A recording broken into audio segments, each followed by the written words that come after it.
Welcome back sa ating channel mga kaibigan. Meron naman tayong tanggap na isang rice cooker. Ang issue ng rice cooker na ito ay hindi makapagluto. Kaya sa video ito, ituturo natin kung paano ayusin ang hindi nakapagluto na rice cooker.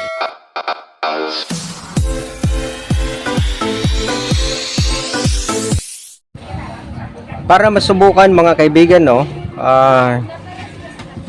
magsasaing tayo. Meron ako ditong bigas. Isasaing natin to. Titingnan natin kung totoo ba yung sabi ng customer. Okay. Lang natin. Tapos sasaksak na natin, no? Ayun, sa isa pang issue na makikita natin, hindi pa nga natin nababa, nag-rice cook na. So, ito yung issue niya na hindi makapagluto at nagra-rice cook na. Panigurado, no, mga kaibigan, itong bunutin muna natin. Itong ano na to, rice cooker na to, direkta na sa on ba? Ayun, no. Tingnan natin sa tester. Ayun, no, meron siyang deflection. Kahit nilagay natin siya sa times 10, meron siyang deflection kahit hindi pa nakababa yung switch. Hindi pa to nakababa. Okay. Pero testingan muna natin na hugasan na natin yung bigas nasa saingin. Kailangan maluto yung bigas dahil hindi pa naman yon tag 20 kilo. Jasmine pa naman tong bigas na to. Ang mahal ng presyo dito sa isla namin. Okay.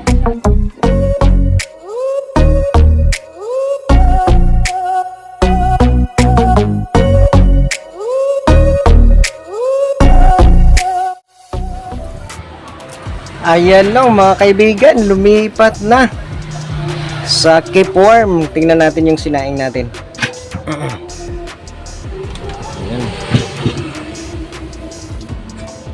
Ayan, hilaw pa.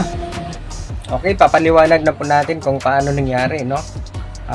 Isalpa ko lang ulit para makita natin na ayun, dumiretso siya sa rice cook kaagad kahit hindi pa nababa. Ayun, kahit hindi pa to nababa, naka rice cook na kaagad. Ayun, no? Papaliwanag natin yan, no? Okay, bubuksan muna natin. Kailangan maayos natin to kasi napakamahal ng bigas. Wala pang tig 20 kilo. Ayun, ganito yung loob niya, no, mga kaibigan. Ito yung thermal fuse niya pero hindi na tayo gagalaw dyan kasi may power naman siya. Ito yung coil niya or heating element. Pagka nasupplyan to siya ng 220, talagang iinit yan. Hindi na natin ititest yan kasi magsayang din tayo ng oras. At ito yung switch niya. Ito yung temperature limiter niya, magnetic suction. Yan. At ito yung thermostat. Ngayon, ang mga dahilan mga kaibigan kung bakit ang rice cooker ay hindi nakapagluto, no? Hilaw ang kanin. Isa sa mga suspect doon, yung kaldero. Kung hindi na align yung kaldero, isa din yun sa mga dahilan. Pangalawa, temperature limiter, magnetic suction. Yan din yung sanhi. Kasi bibitaw na yan kaagad kapag yan ay madumi. Kaya kung pwedeng silip-silipin yan. Kung madumi na, maraming kalawang, lilinisan yan ng mga papel diliha. Pero sa pagkakataong ito, hindi tayo magdududa sa kaldero ba or sa ito bang limiter, magnet. Dahil kung sila ay magka-problema, itong switch na yan, bibitaw yun eh. Pero yung nakita natin kanina, hindi bumitaw yung switch. So, ibang problema, no? Hindi na natin bubuksan to kasi panigurado hindi yan eh. So, dalawa na lang yung tinitingnan natin. Itong switch niya at saka yung kanyang thermostat. Ayan. Kanina, no, nakariktan, no? Yung may palo kaagad yung tester, yung tinestira natin. Ganito kasi yon siya, no, mga kaibigan, habang hindi ito kasi na linya, ito na AC, no, galing dito tapos papunta dito sa thermostat. Itong thermostat naka-on na yan, testiran ba natin, naka-on yan. Pagka ganyan ang trouble, naka-on yung thermostat na yan. Testiran ko yung thermostat, no? Naka times 1 tayo. Times 1. At tapos ito. Ayun, no? Mga kaibigan. On na yung ano, thermostat niya. Yan ay i-calibrate din natin. Dapat hindi yan siya on eh. Nung pag ano natin eh, hindi siya on. At itong switch, testiran din natin yan kung meron ba siyang contact. Ayun. Ganito kasi yun mga kaibigan, no? Ang nangyari dito, meron akong diagram, no? Dito, kung bakit pag salpak natin ay umiilaw kaagad. Ito yon. Ito kasi yung isi-supply niya. Tapos dito sa switch, walang contact. Kahit hindi mo ibaba, iilaw kaagad, di ba? So walang contact. Ang nangyari kasi sa kanya, dito na terminal, meron pa yung wire papunta dito sa thermostat, sa isang terminal ng thermostat. Yung thermostat naman ay naka-normally close.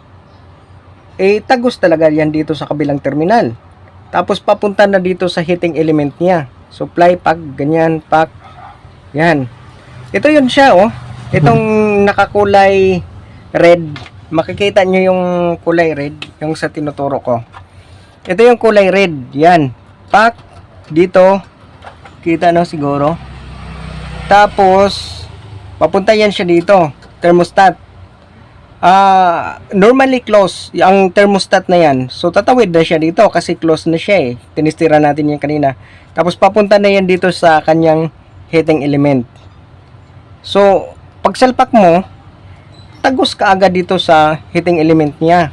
Kaya nga lang, bibitaw siya eh. Kasi ang thermostat pagka nakaramdam ng mainit na, yung na-reach na sa kanyang temperature, ay bibitaw talaga siya. So, hindi pa luto ang kanin, bumibitaw na siya. So, ang tinitingnan din natin yan, yung switch. Itong switch na to mga kaibigan, no? Istira natin yan, no? Kung meron ba siyang contact. Yan, dito. Naka times 1 pa rin tayo sa ating tester. Itong switch niya. Ito yung terminal, no, ng switch niya. Yan. Yan, makikita mo may palo, no? May palo. Pero mamislead kasi tayo dyan eh. Ang dapat niyan, pagka mag-tester tayo, tanggalin muna natin to. Itong, makikita ba? Tanggalin muna natin tong wire nito na papunta dito sa thermostat. Tanggalin muna natin para ma-isolate natin yung switch. Kung yung palo na nakita natin kanina, sa kanya ba talaga yon? Sa switch ba talaga yon? So, tanggalin na muna natin ha kasi nakakontribute yun eh. Papuntang coil yun eh. Yan. Yan, natanggal. Ayan, natanggal ko na, no? Ang connection ng switch. Ayan. Ngayon, titestira na natin yung dalawang terminal ng switch. Bali ito. Ito na terminal ng switch, no? Ito. Yan, yung dalawa niyan. Ito bang dalawa nito? Yan, testira natin kung may contact ba sila. Wala siyang contact, no mga kaibigan, no? Kahit i-on siguro natin, kailangan nating anuhin tong yan, tapos ayun, wala siyang contact, no mga kaibigan, no? So may problema din yung switch natin kahit nakababa na yan dito, baba na yan. Baba. Kahit naka-on na yung switch, wala pa rin siyang contact. So, ibig sabihin nito, may problema yung switch niya. Kaya ang gagawin natin, may terminal yung switch na yan. Ito dito banda. Lihain natin yan, no, mga kaibigan. Ililihain. Yan, pag ganyan na po yung liha yan. Ipasok lang po yung liha, tapos yan, pag ganyan. Yan. Kailangan isolve muna natin tong switch. At saka, kung mapapansin natin, masyadong lumayo na siya, no? Yung switch niyan lumayo na. Ano lang natin, hilain lang natin dito pa, ano, para may contact siya, no? Para pag ano, okay yung lapat niya. Yan. Hinila ko na papunta sa isang terminal niya, no? Bali dito yung switch, ilapit-lapit konti, ilapit-lapit, pero hindi naman siya masyadong isagad. Konti lang masyado. Ngayon, testira natin kung okay na ba yung switch natin. Yan na. Okay.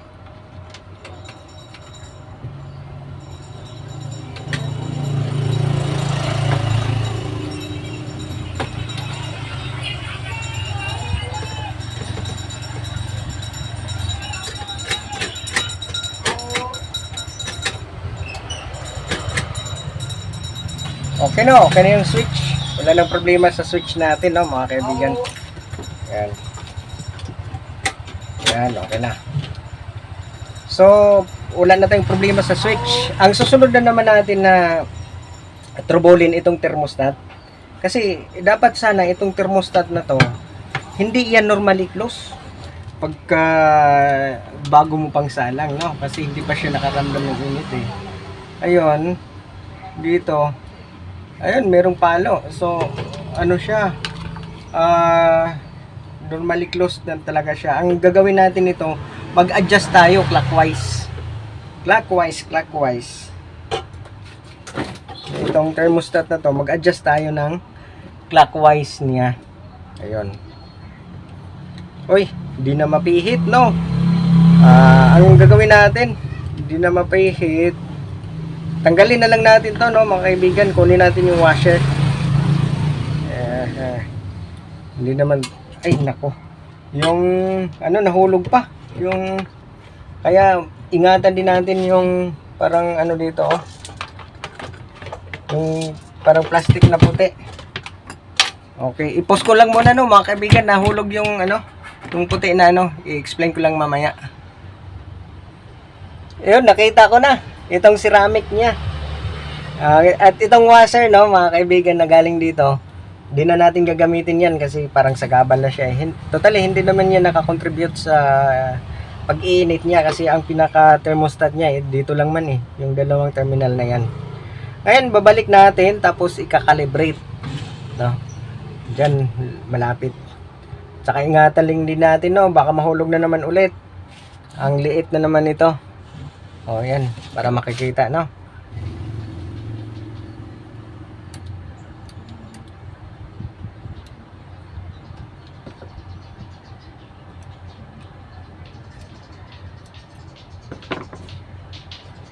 Ito na po, naibalik ko na po, mga kaibigan, no? Ito, oh. Ayan. Tapos, kakalibrate natin to. So, clockwise. Dapat siya, no, mga kaibigan, no? Diyan. Dapat, nakikita nyo po yung ano, oh. Ito, oh. Ito yung terminal niya. Klaro naman siguro. Basta ito yung terminal niya, nakalapat yan. Ang purpose natin ay hindi siya lalapat. Yan, ha, i-calibrate ko na, ha. Clockwise tayo, clockwise. Pak. Ayun. Hindi na siya lumapat, oh. Tapos pihit pa tayo ng konti para makuha natin yung tamang calibration niya. Konti lang. Okay. Yan, okay na. Yan na siya, no, mga kaibigan. At i-testing na lang natin, no. Testing na lang natin to. Babalik ko na. Explain natin dito mamaya sa papel kung anong nangyari sa rice cooker na to.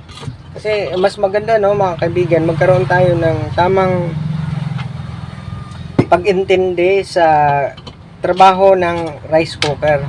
Kasi kung maintindihan natin yung trabaho ng rice cooker, madali lang ang pag-trouble nito. Yan, oh. At kahit ano, kahit hindi ka pa nakapagtapos ng pag-aral, basta marunong ka lang din gagamit ng tester. Ito lang, malaking tulong lang din to sa hanap buhay, no? Babalik ko lang yung terminal na tinanggal natin kanina, yung wire na tinanggal. Tapos magkaroon ng maliit na shop, re-repair ng rice cooker at electric fan. Maganda na yung pagkakakitaan, no? Pag ganun. Ayan, no? So, ito na, try na natin, no? Hindi ko muna takpan, baka may problema sa ano natin. Hindi ko natakpan, ha? Ayan. I-plug ko na. Tingnan niyo dito, ha? Hindi pa yan nababa, ha? Ayan. Check. Oh. Ito ang dapat, no? Mga kaibigan, nasa keep warm siya, hindi dito kaagad sa rice cook. Yan ang dapat.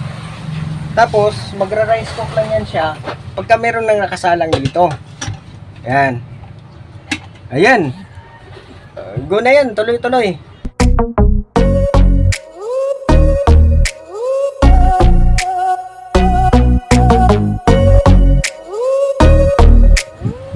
Okay, ganito yung explanation ko mga kaibigan, no? Ang sakit niya ay hindi makapagluto, palaging hilaw ang kanin.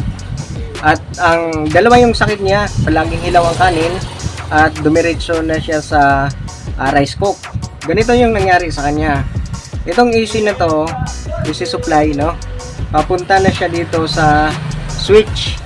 Yung pinapa-up and down natin na switch, no? Tapos, rekta yan siya dito sa thermostat. Yung thermostat pala, naka-normally close. Kaya, may contact siya dito. Ayan, gano'n na. Ayan, contact na. Papunta na sa heating element. Kaya pag salpak natin, naka-rice cook na kagad. Ang tamang proseso, no?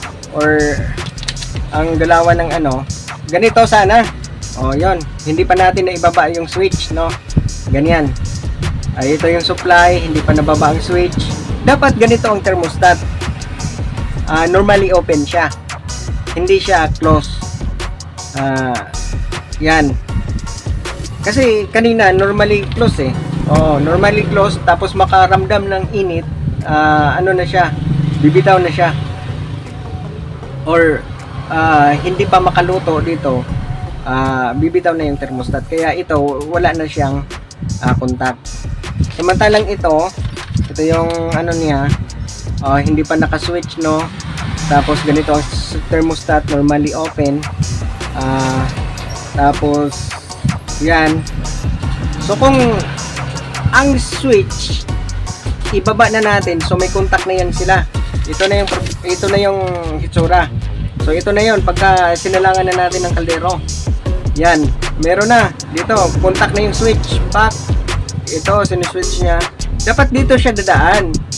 Yan, pagka ganito, papuntang heating element. Hindi dito, kasi kanina dito eh. Dito dumaan eh. So, ang naging problema kanina, yung contact ng switch, madumi, at medyo malayo-layo na rin yung kada terminal niya, kaya in-adjust natin. Tapos, ito, kinakalibrate natin, kaya naging open na to siya, normally open. Papunta na dito. So, yun lang yun, no, mga kaibigan, at sana naintindihan nyo. At salamat din sa panonood ng video natin. At sana ay makatulong din sa inyo. Alam mo, kung tayo ay lalaki, isang katangalan din yun. Kapag kalalaki ka, ay marunong kang mag-ayos ng rice cooker. Hindi natin iasa lahat sa technician. Kailangan meron tayong initiative kung paano ayusin. Kaso nga lang, ingat. Pagka dihado tayo dyan, kasi 220 din yan, volts. So, nakakakinsala din. Ingat lang din. Pero kung hindi natin, wala tayong lakas loob na gagawa nun, wag na lang natin gagawin. Ipagawa na lang natin sa qualified talaga na technician. Pahilig-hilig lang man yan eh. Kung hilig mo talaga, kung kurso mo talaga yan, gusto mo, madali mo lang matutunan yan. Okay, no, maraming salamat at sana mag-subscribe din kayo at pindot lang din sa notification bell para ma-update din kayo sa ibang mga uploads natin. Okay, maraming salamat at ingat.